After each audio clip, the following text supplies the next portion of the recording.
بلکہ معدے میں تیزابیت پیدا ہوتی ہے۔ جو خوراک آپ کھاتے ہیں وہ صحیح طرح ہضم نہیں ہوتی اور تیزابیت پیدا ہوتی ہے۔ اور اعوذ باللہ من الشیطان الرجیم، بسم اللہ الرحمن الرحیم۔ میرے پیارے بھائیو، دوستو اور بزرگوں، السلام علیکم۔ میں ہوں آپ کا میزبان حکیم سکندر اور آپ دیکھ رہے ہیں ہمارا یوٹیوب چینل حکیم SHO۔ میرے پیارے بھائیو، میرا آج کا نسخہ معدے سے متعلق ہے۔ معدے کی تیزابیت۔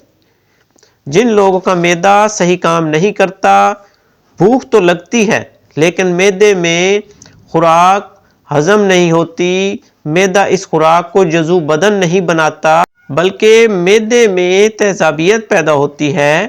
جو خوراک آپ کھاتے ہیں وہ صحیح طرح ہضم نہیں ہوتی اور تیزابیت پیدا ہوتی ہے اور سینے میں جلن ہوتی ہے۔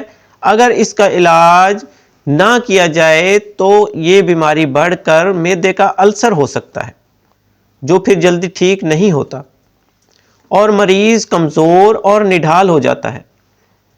میرے بھائیوں، میرے چینل کو سبسکرائب بھی کیا کریں۔ چلتے ہیں اپنے نسخے کی طرف بغیر کوئی ٹائم ضائع کیے۔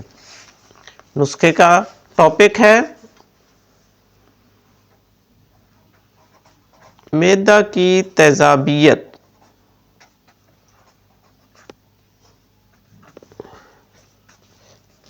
اس کے اجزاء ہیں، سب سے پہلے آپ نے لینا ہے حلیلہ سیاہ، یہ آپ نے لینا ہے 2 تولہ۔ اس کے بعد آپ نے لینا ہے ہنزل، ہنزل کو تنبا بھی کہتے ہیں۔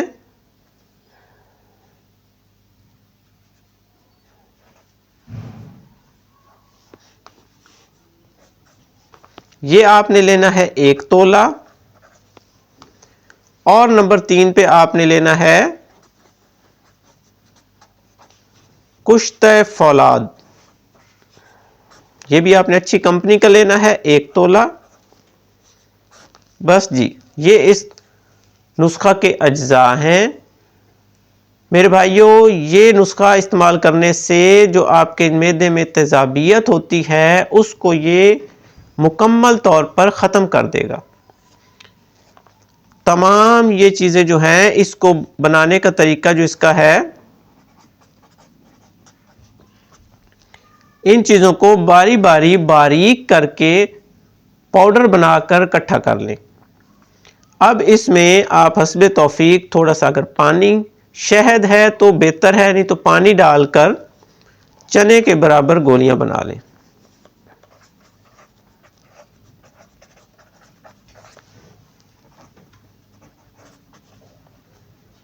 خوراک اس کی